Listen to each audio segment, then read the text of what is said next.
Hello ನಮಸ್ತೆ, republic ಕನ್ನಡಗೆ ಸ್ವಾಗತ. ನಾನು ರಮ್ಯ ರಮೇಶ್. ಕಡಲ ತಡಿಯಲ್ಲಿ ದಸರಾ ಸಂಭ್ರಮ ಮನೆ ಮಾಡಿದೆ. ನವದುರ್ಗಿಯರ ಮೂರ್ತಿ ಪ್ರತಿಷ್ಠಾಪನೆ ನೋಡೋದೇ ಆನಂದ. ಈ ಅದ್ಭುತ ದೃಶ್ಯವನ್ನ ಕಣ್ತುಂಬಿಕೊಳ್ಳುವುದಕ್ಕೆ ಸಾವಿರಾರು ಭಕ್ತರು ಕೂಡ ಆಗಮಿಸ್ತಾ ಇದ್ದಾರೆ. ಆ ಕುರಿತ ಒಂದು ವರದಿ ಎಲ್ಲಿದೆ. ಕಡಲ ನಗರಿಯಲ್ಲೂ ದಸರಾ ಸಂಭ್ರಮ. ಅದ್ಭುತ ದೃಶ್ಯ ಕಣ್ತುಂಬಿಕೊಂಡ ಭಕ್ತರು. ಸಾಂಸ್ಕೃತಿಕ ನಗರಿಯಂತೆ ಕಡಲ ನಗರಿಯಲ್ಲೂ ದಸರಾ ಸಂಭ್ರಮ ಶುರುವಾಗಿದೆ. ಕುದ್ರೋಳಿ ಶ್ರೀ ಗೋಕರ್ಣನಾಥ ಕ್ಷೇತ್ರದಲ್ಲಿ ನವರಾತ್ರಿ ಮಹೋತ್ಸವ ಮಂಗಳೂರು ದಸರಾಕ್ಕೆ ನಿನ್ನೆ ವಿದ್ಯುಕ್ತ ಚಾಲನೆ ದೊರೆತಿದೆ. ಎಲ್ಲಾ ದೇವರುಗಳನ್ನು ಏಕಕಾಲಕ್ಕೆ ಪ್ರತಿಷ್ಠಾಪಿಸಲಾಗಿದ್ದು ಪೂಜೆ ಮಾಡಲಾಗುತ್ತೆ.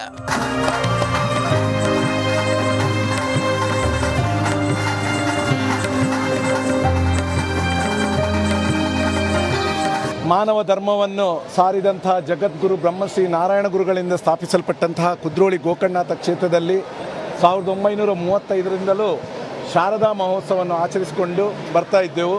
ತದನಂತರ ಶ್ರೀ ಕ್ಷೇತ್ರ ನವೀಕರಣಗೊಂಡ ನಂತರ ಮಾನ್ಯ ಶ್ರೀಮಾನ್ ಬಿ ಜನಾರ್ದನ್ ಪೂಜಾರಿ ಅವರ ಒಂದು ಮಾರ್ಗದರ್ಶನದಲ್ಲಿ ಮಂಗಳೂರು ದಸರಾವನ್ನು ನಾವು ಆಚರಿಸಿಕೊಂಡು ಬರ್ತಾ ಇದ್ದೇವೆ.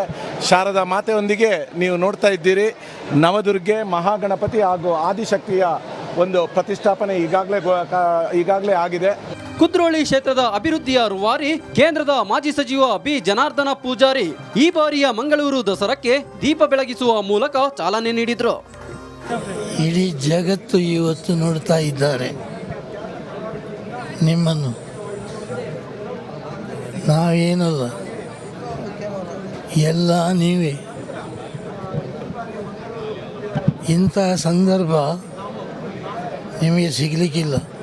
ಕಣ್ಮನ ಸೆಳೆಯುವ ದಸರಾ ದರ್ಬಾರ್ ಮಂಟಪ ಮಂಗಳೂರು ದಸರಾದ ಮತ್ತೊಂದು ವಿಶೇಷ. ಶಿಲಾ ಬಾಲಕಿಯರು ದಶಾವತಾರದ ಕಲಾಕೃತಿಗಳು ಮಂಟಪದ ಕಂಬಗಳಲ್ಲಿ ರಾರಾಜಿಸುತ್ತಿವೆ. ಪ್ರತಿನಿತ್ಯ ಧಾರ್ಮಿಕ ಸಾಂಸ್ಕೃತಿಕ ಕಾರ್ಯಕ್ರಮಗಳು ನಡೆಯಲಿವೆ. 13ರ ಸಂಜೆ ವೈಭವದ ಶೋಭಾಯಾತ್ರೆ ನಡೆಯಲಿದ್ದು 14ರ ಬೆಳಗ್ಗೆ ಕದ್ರೋಳಿ ಕೆರೆಯಲ್ಲಿ ಮೂರ್ತಿ ವಿಸರ್ಜನೆ ನಡೆಯಲಿದೆ.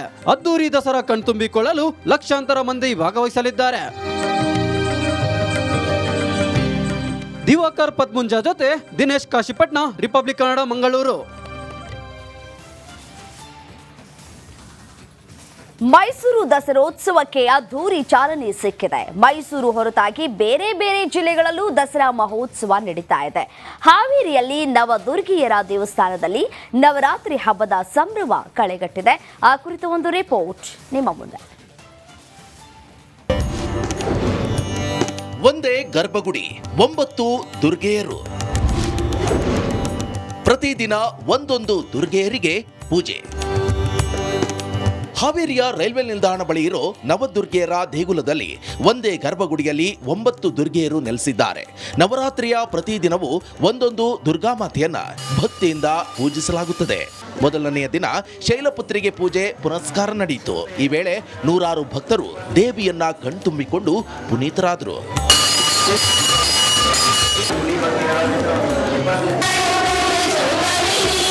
ಮೂಲ ದೇವಸ್ಥಾನವನ್ನ ಹಕ್ಲಮರಿಯಮ್ಮ ದೇವಸ್ಥಾನ ಅಂತ ಕರೆಯಲಾಗುತ್ತದೆ. ಈ ದೇಗುಲದಲ್ಲಿ ಸುಮಾರು 37 ದೇವರ ಮೂರ್ತಿಗಳನ್ನ ಪ್ರತಿಷ್ಠಾಪಿಸಲಾಗಿದೆ. ಇದಕ್ಕೆ ದೇವಿ ಪಂಚಾಯತ್ ಅಂತ ಕರೆಯಲಾಗುತ್ತೆ. ಇನ್ನು ಒಂದೇ ಗರ್ಭಗುಡಿಯಲ್ಲಿ ನವದುರ್ಗೆಯರು ಮೂರ್ತಿಗಳಿರುವಂತಹ ದೇವಸ್ಥಾನಗಳು ರಾಜ್ಯದಲ್ಲಿ ವಿರಳವಾಗಿದೆ. ಒಂದು ಮಂಗಳೂರಿನಲ್ಲಿ ಇದ್ರೆ ಇನ್ನೊಂದು ಹಾವೇರಿಯಲ್ಲೇ ಇರೋದಂತೆ. ಈ ನವದುರ್ಗ ದೇವಸ್ಥಾನ ಮೂಲ ಹಕ್ಕಲು ಮರಿಯಮ್ಮ. ಇದು ಹಾವೇರಿಯ ರೈಲ್ವೆ ಸ್ಟೇಷನ್ನ ಬಳಿ ಇದೆ. ಇಲ್ಲಿ ದುರ್ಗೆಯ 9 ಅವತಾರವನ್ನು ಕೂಡ ಒಂದೇ ಗರ್ಭಗುಡಿಯಲ್ಲಿ ಪ್ರತಿಷ್ಠಾಪನೆಯನ್ನು ಮಾಡಿದ್ದಾರೆ. ಇಲ್ಲಿ ನವರಾತ್ರಿಯನ್ನು ಬಹಳ ವಿಜೃಂಭಣೆಯಿಂದ ಆಚರಣೆ ಮಾಡ್ತಾರೆ. ಹಕ್ಕಲು ಮರಿಯಮ್ಮ ದುರ್ಗಮ್ಮ ಅಷ್ಟೇ ಇದ್ದರು. ಅವಾಗ ಬಗ್ಗಿ ಬಂದು ಒಂದೇ ನಿಂತು ಹೋಗೋಕೆ ಒಂದು ದಾರಿ ಇರಲಿಲ್ಲ. ಅಷ್ಟು ಸಣ್ಣ ಗುಡಿ ಇದ್ದು ದೇವಸ್ಥಾನ. ಒಂದು ಹಿಂದೆ ಬೇವಿನ ಮರ ಇತ್ತು, ಅದಕ್ಕೆ ಸಿಡ್ಲು ಬಡ್ದು ಅದು ಶಿಥಿಲಾವಸ್ಥೆ ಬಂದಾಗ ಇದೆಲ್ಲ 1995ರಾಗ ಇದು ಕಟ್ಟಲಿಕ್ಕೆ ಪ್ರಾರಂಭ ಆಯಿತು. ಅಲ್ಲಿದ್ದ ಇಲ್ಲಿವರೆಗೂ ನವದುರ್ಗೆಯರ ದೇವಸ್ಥಾನ ಅಂದ್ರೆ ಅತಿ ಪ್ರಸಿದ್ಧವಾದ ದೇವಸ್ಥಾನ ಇದು. ಇನ್ನು ಈ ದೇವಸ್ಥಾನ 1905ರಲ್ಲಿ ಸ್ಥಾಪನೆಯಾಗಿತ್ತು. 1905ರಲ್ಲಿ ಕಲ್ಲಿನ ಮೂರ್ತಿಗಳನ್ನ ಇಟ್ಟು ಪೂಜೆ ಮಾಡ್ತಿದ್ರು. ಬಳಿಕ 2009ರಲ್ಲಿ ನವದುರ್ಗೆಯರ ದೇವಸ್ಥಾನ ಸೇರಿದಂತೆ ಸುಮಾರು 38 ದೇವರ ಮೂರ್ತಿಗಳನ್ನ ಇಲ್ಲಿ ಸ್ಥಾಪಿಸಿ ಪೂಜೆ ಮಾಡ್ತಿದ್ರು. ಈ ದೇವಸ್ಥಾನಕ್ಕೆ ವರ್ಷದಿಂದ ವರ್ಷಕ್ಕೆ ಭಕ್ತರ ಸಂಖ್ಯೆ ಹೆಚ್ಚಾಗ್ತಿದೆ. ದಿನವೂ ಒಂದೊಂದು ಬಣ್ಣ ನಾನಾ ಬಗೆಯ ಪೂಜೆ ಸಲ್ಲಿಸಲಾಗುತ್ತೆ ಅಂತಾರೆ ಬಂದ ಮಹಿಳಾ ಭಕ್ತರು. ಇವತ್ತು ಫಸ್ಟ್ ಡೇ ಶೈಲಪುತ್ರಿ ಹಳದಿ ಕಲರ್ ಇವತ್ತು. ಸೊ ಎಲ್ಲರೂ ಸಾಯಂಕಾಲ ಒಂದೇ ಥರ ಕಲರ್ ಸೀರೆ ಉಟ್ಕೊಂಡು ಬಂದು ಇಲ್ಲೇ ದೇವಿಗೆ ಪೂಜೆ ಮಾಡ್ತಾರೆ. ಎಲ್ಲ ದೇವರು ಒಂದೇ ಕಡೆ ಇರೋದ್ರಿಂದ ಇಲ್ಲೇ ಬಂದು ಎಲ್ಲರೂ ದರ್ಶನ ತಗೊಳ್ಳೋದ್ರಿಂದ ಒಳ್ಳೆಯದಾಗುತ್ತೆ. ಈ ವಿಶೇಷ ದೇವಾಲಯ ಹಾವೇರಿಯಲ್ಲಿ ಸ್ಥಾಪನೆಯಾಗಿರುವುದು ಏಲಕ್ಕಿ ನಾಡಿನ ಜನರಿಗೆ ಸೌಭಾಗ್ಯವೇ ಹೌದು. Maruti B M, Republic Kannada, Haveri.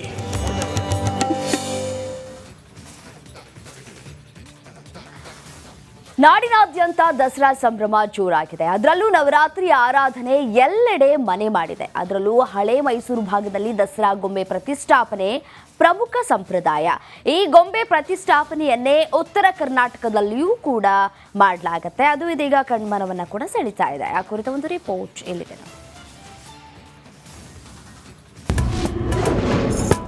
ನಾಡಿನಾದ್ಯಂತ ನವರಾತ್ರಿ ಸಂಭ್ರಮ.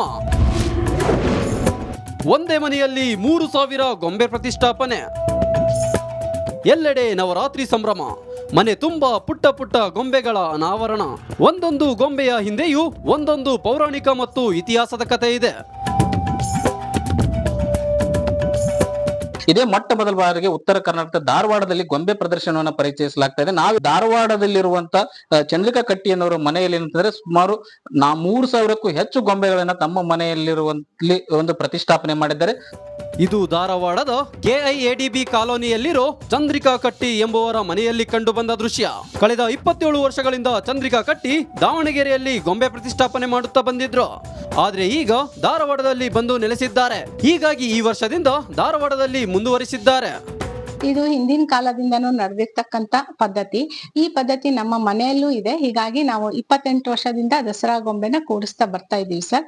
27 ವರ್ಷ ನಾವು ದಾವಣಗೆರೆಯಲ್ಲಿ ಗೊಂಬೆ ಕೂಡಿಸಿದ್ವಿ. ಅದ್ರಲ್ಲಿ ಈ ವರ್ಷದಿಂದ ನಾವು ಧಾರವಾಡದಲ್ಲಿ ಇರೋದ್ರಿಂದ ಧಾರವಾಡದಲ್ಲೇ ಗೊಂಬೆ ಕೂಡ್ಸೋಣ ಅಂತ ನಿರ್ಧಾರ ಮಾಡ್ಕೊಂಡ್ವಿ. ಇಲ್ಲೇ ಸ್ವಂತ ಮನೆ ತಗೊಂಡ್ವಿ ಸರ್. ನಾವ್ ಇಲ್ಲಿಂದಾನೇ ನಾವು ಪ್ರತಿ ವರ್ಷ ಕೂಡಿಸ್ತೀವಿ. ಮಣ್ಣು, ಪೇಪರ್, ಮರ, ಹಿತ್ತಾಳೆ, ಕಂಚು ಹೀಗೆ ಅನೇಕ ವಸ್ತುಗಳಿಂದ ಮಾಡಿದ ಗೊಂಬೆಗಳಿವು. ಒಂದಷ್ಟು ಗೊಂಬೆಗಳನ್ನು ಬೇರೆ ಕಡೆಯಿಂದ ತರಿಸಿದ್ರೆ ಹಲವಾರು ಗೊಂಬೆಗಳನ್ನು ಕುಟುಂಬ ಸದಸ್ಯರೆಲ್ಲ ಸೇರಿ ತಯಾರಿಸಿದ್ದಾರೆ. ಒಟ್ಟು 3,000 ಗೊಂಬೆಗಳನ್ನು ತಮ್ಮ ಮನೆಯಲ್ಲಿಯೇ ಪ್ರತಿಷ್ಠಾಪನೆ ಮಾಡಿದ್ದಾರೆ.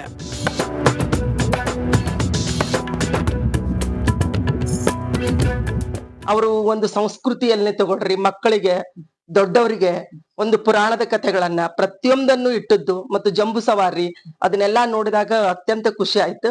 ಇದು ಹಿಂಗೆ ಬೆಳೀತಾ ಹೋಗ್ಲಿ, ಎಲ್ಲರೂ ಬಂದು ನೋಡುವಂತದ್ದಾಗ್ಲಿ. ಒಟ್ಟಾರೆಯಾಗಿ ತಮ್ಮ ಪೂರ್ವಜರಿಂದ ನಡೆದುಕೊಂಡು ಬಂದಿರುವ ಸಂಪ್ರದಾಯವನ್ನು ಚಂದ್ರಿಕಾ ಕಟ್ಟಿ ಮುಂದುವರಿಸುತ್ತಿದ್ದಾರೆ. DV Kammar, Republic Kannada, Dharwad.